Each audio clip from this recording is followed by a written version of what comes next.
Obesity एक common समस्या है और हर दूसरे घर में किसी न किसी को ओबेसिटी की प्रॉब्लम है।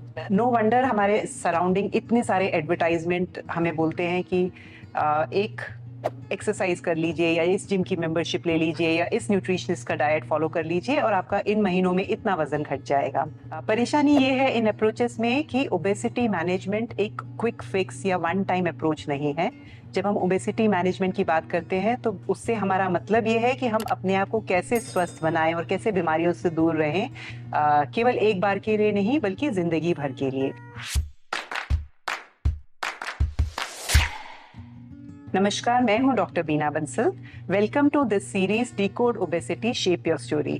पिछले एपिसोड में हमने डिस्कस किया था ओबेसिटी के ट्रीटमेंट अप्रोचेस के बारे में।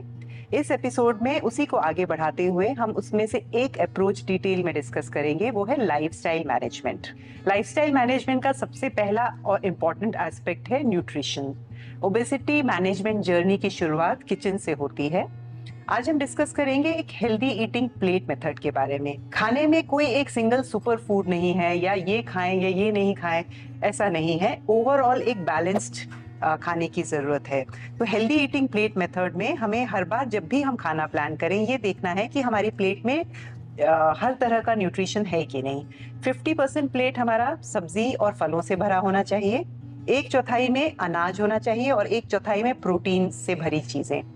जो अनाज है, इम्पोर्टेंट है कि हम रिफाइंड अनाज यानी मैदा या वाइट राइस या चीनी, कोई भी रिफाइंड कार्बोहाइड्रेट से दूर रहें और उसकी जगह हम होल ग्रेन पे शिफ्ट हों, जैसे कि ब्राउन राइस या आटा या दलिया।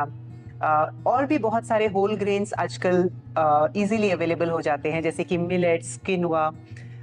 इनका इनकॉर्पोरेशन हमारे डाइट को फाइबर में भी रिच करता है और ये ओवरऑल हमें सफिशिएंट मात्रा में प्रोटीन भी प्रोवाइड करते हैं। हर प्लेट में ये भी जरूरी है कि हम प्रोटीन भी इनफ मात्रा में रखें। तो ये हो गया हेल्दी ईटिंग प्लेट मेथड। जब हम न्यूट्रिशन की बात करते हैं, ऑफ कोर्स न्यूट्रिशन इम्पोर्टेंट है वजन घटाने के लिए और ओबेसिटी मैनेजमेंट के लिए, क्योंकि इस पे निर्भर करता है कि हम कितना कैलोरी इनटेक कर रहे हैं, है ना। सो खाने में जो भी एनर्जी है वो हम कंज्यूम कर रहे हैं, अल्टीमेटली वही वजन में और फैट में कन्वर्ट होता है। लेकिन इसमें और एक इम्पॉर्टेंट बात ये है कि फूड डायरेक्टली जो कैलोरी कंट्रीब्यूट कर रहा है, उसके अलावा उसका इम्पैक्ट हमारे गट माइक्रोबियल सिस्टम पे कैसा पड़ रहा है, वो बहुत इंपॉर्टेंट फैक्टर है ओवरऑल वेट मैनेजमेंट के लिए। क्योंकि गट माइक्रोबियल सिस्टम ये डिसाइड करते हैं कि खाने से कितनी कैलोरी एसिमिलेट करनी है या कितनी कैलोरी शरीर में जाएगी और किस तरह का उसका इफेक्ट आएगा बॉडी में।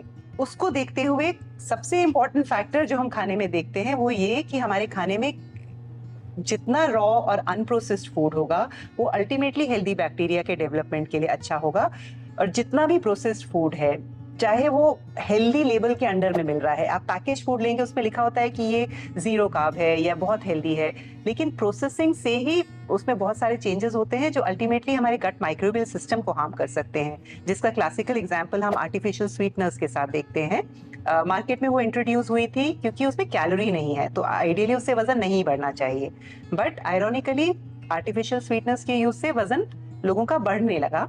तो ये समझ में आया कि मे बी उसका एक इम्पैक्ट है गट माइक्रोबियल सिस्टम में चेंज के द्वारा। तो खाने को अगर हम क्लासीफाई करें तो जितना खाना अनप्रोसेस्ड हो उतना अच्छा, जैसे कि रॉ सब्जियां, रॉ फल।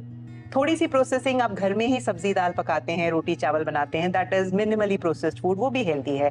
थोड़ी ज्यादा प्रोसेसिंग करें या अल्ट्रा प्रोसेस्ड फूड जो बाहर से हम पैकेज फूड लाते हैं जिसमें बहुत सारे प्रिजर्वेटिव्स होते हैं, वो मोस्ट अनहेल्दी हैं और अल्टीमेटली ओबेसिटी के इस एपिडेमिक में उनका भी एक मेजर कंट्रीब्यूशन है। दूसरे एस्पेक्ट पे हम आते हैं, वो है फिजिकल एक्टिविटी या एक्सरसाइज। ये थोड़ा डिफरेंट चीजें हैं।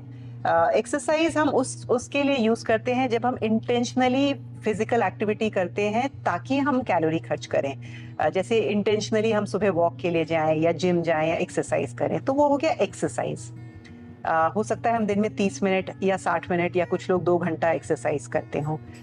बाकी जो दिन भर का 20 घंटा या 22 घंटे का समय है, जब हम एक्सरसाइज नहीं कर रहे हैं तब भी हमारे बॉडी में कुछ ना कुछ कैलोरी एक्सपेंडिचर हो रहा है। उसको हम कहते हैं नॉन एक्सरसाइज एक्टिविटी थर्मोजेनेसिस या नीट। ये भी बहुत इंपॉर्टेंट पार्ट है कैलोरी एक्सपेंडिचर का। और इनफैक्ट क्योंकि ये इतना बड़ा दिन का पार्ट कवर कर रहा है, अल्टीमेटली जो वजन में वेरिएबिलिटी है वो ज्यादा नीड पे डिपेंड करती है रादर देन एक्सरसाइज के। कोशिश करिए कि हर 1 घंटे में कुछ 3 मिनट या 2 मिनट का फिजिकल एक्टिविटी कर लें, जैसे चल लें, थोड़ा मे बी स्क्वाट्स कर लें या थोड़ी हाई इंटेंसिटी एक्सरसाइज कर लें। ये भी बहुत हेल्प करता है ओवरऑल दिन भर का बेसल मेटाबॉलिज्म बढ़ाने में और नीड बढ़ाने में और वेट मैनेजमेंट में। तो जब हम फिजिकल एक्टिविटी की बात करते हैं तो ओवरऑल हमारे दिन भर की एक्टिविटी मैटर करती है। Any physical activity counts. शुरुआत करना सबसे डिफिकल्ट काम होता है, तो यूजुअली जब लोग एक्सरसाइज या एक्टिविटी शुरू करते हैं हम उन्हें सलाह देते हैं कि एकदम से बहुत एम्बिशियस प्लान नहीं बनाइए। शुरुआत में सोचिए कि 10 मिनट वॉक करना है, बट कमिट टू इट। चाहे जैसा भी मौसम हो, अगर आपने शुरू में महीना भर 10 मिनट वॉक से शुरू किया, मे बी नेक्स्ट मंथ वो धीरे धीरे बढ़ के 15 minutes 20 minutes. Small but consistent changes जो धीरे धीरे आप लगातार करते जाते हैं, लॉन्ग टर्म में उसका क्युमुलेटिव इफेक्ट मिलता है। जब आप 5 साल बाद देखेंगे तो वजन काफी कम हो चुका होगा, रादर देन कि हमने बहुत इंटेंस एक्सरसाइज की 1-2 महीना और फिर बिल्कुल बंद कर दी, फिर वो एक वजन वापस बढ़ गया। So rather than short fixes, हम कोशिश करेंगे कि हम अपनी दिनचर्या में जो चेंजेस करें वो लंबे समय तक हम फॉलो कर पाए। तो start small but stick to that, consistently हमें उसको फॉलो करने की जरूरत है। तीसरा एस्पेक्ट वो है बिहेवियर चेंजेस का। जैसा हमने न्यूट्रिशन में और फिजिकल एक्टिविटी में देखा, इन दोनों ही अप्रोचेस में एक कॉमन फैक्टर है कि ये दोनों हमारे बिहेवियर से जुड़े हैं। हम खाना खा रहे हैं तो क्यों खा रहे हैं, कब खा रहे हैं, ये हमारे हैबिट्स पे बहुत हद तक डिपेंड करता है। कई बार हम खाना भूख लगने की वजह से खाते हैं, कई बार हम खाते हैं क्योंकि हमें खाने में मजा आ रहा है, पर कई बार हम केवल आदत से खाते हैं कि खाने का समय हो गया या खाना सामने पड़ा है तो हमने उठाया और खा लिया। नॉलेज होते हुए भी हम अपने आदतों के शिकार होते हैं या हम अपने मन को कंट्रोल नहीं कर पाते हैं। तो जो हम खाते हैं वो क्यों खाते हैं, that is very much controlled by our behaviour. इस बिहेवियर चेंज को इम्प्रूव करने के लिए एक इम्पॉर्टेंट तरीका होता है जिसको हम कहते हैं mindful eating technique.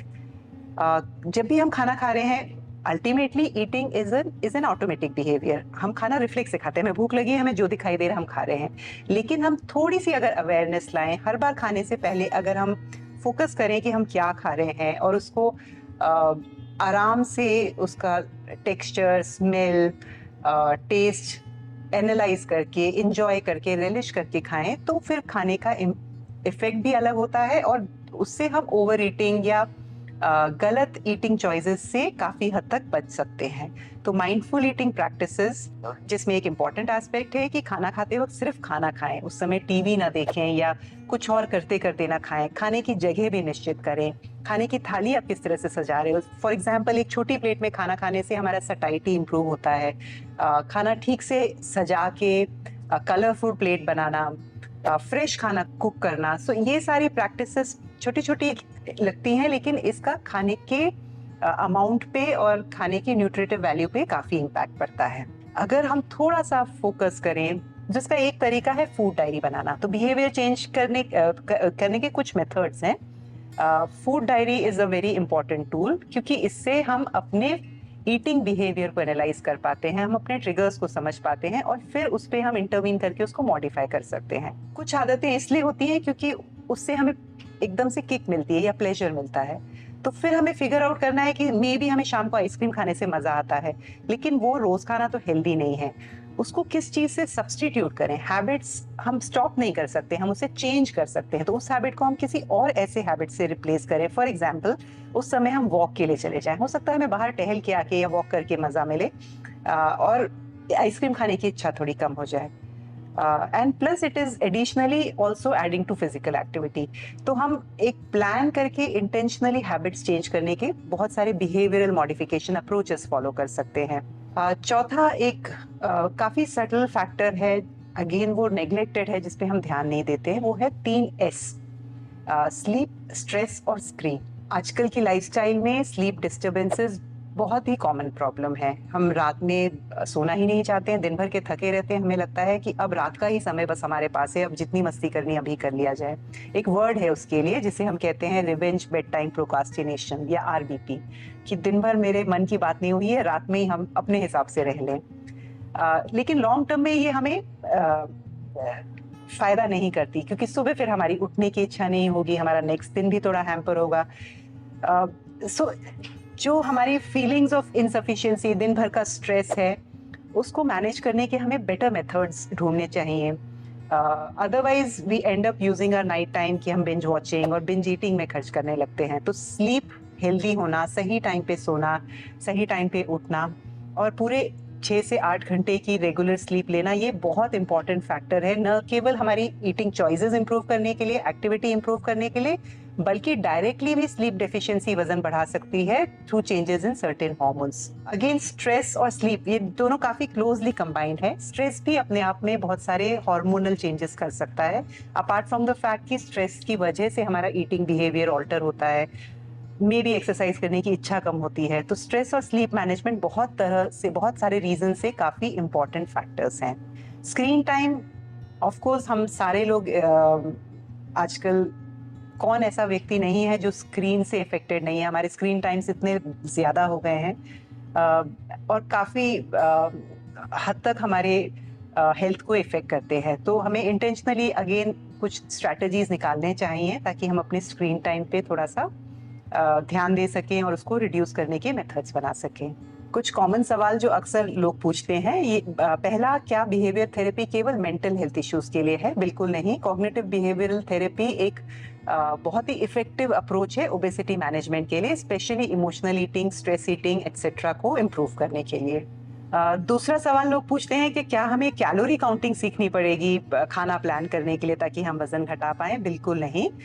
Healthy eating plate एक बहुत ही आसान तरीका है जिसमें ओवरऑल आपका खाने का बैलेंस कैसा है और ओवरऑल पोर्शंस कैसे हैं, इस पे फोकस करना है। आपको कैलोरी काउंटिंग करने की बिल्कुल जरूरत नहीं है, फोकस हमारा बैलेंस डाइट पे होता है। तीसरा सवाल और एक तरीका जो बहुत लोग अपनाते हैं कि हमने डिनर स्किप कर दिया है ताकि वजन कम हो जाए। इसमें एक समस्या ये है कि जब आप एक खाना स्किप करते हैं, हो सकता है कि भूख की वजह से रात में आप कुछ गलत फूड चॉइसेस कर लें या बिंज ईटिंग कर लें। खाना स्किप करना, स्पेशली अगर आपको भूख लग रही है, तो अच्छा प्लान नहीं है, क्योंकि कभी भी रिस्ट्रिक्टिव खाना अगर हम करते हैं तो उसके बाद बिंज ईटिंग यूजुअली फॉलो होता ही है। बहुत लोगों का ये मानना है कि खाने में हम कुछ भी खा लेंगे क्योंकि अब तो हमें एक्सरसाइज करने जाना ही है तो सब कंपनसेट हो जाएगा। ऐसा नहीं है, क्योंकि खाने में थोड़ा भी बाहर की आप चीजें खाते हैं, आपने एक मील अनहेल्दी ली, उसमें हो सकता है आप 1000 कैलोरी एक्स्ट्रा लें, पर उस 1000 कैलोरी को खर्च करने के लिए कम से कम आधा घंटा इंटेंस वर्कआउट करने की जरूरत पड़ेगी। तो bad diet can not be compensated by exercising alone. हमें खाने के चॉइसेस हमेशा हेल्दी रखने हैं। ओबेसिटी मैनेजमेंट एक रेस नहीं है, बल्कि एक लंबी जर्नी है जिसे एक बैलेंस्ड अप्रोच के द्वारा ही कंट्रोल किया जा सकता है। आशा करते हैं ये वीडियो आपको पसंद आया होगा। आप कौन सी लाइफस्टाइल अप्रोच अपनाना चाहते हैं उसको जरूर शेयर करिए। नेक्स्ट वीडियो में हम डिस्कस करेंगे फार्माकोथेरेपी ऑफ ओबेसिटी के बारे में, इसलिए स्टे ट्यून्ड और हमारे इस चैनल के साथ जुड़े रहें।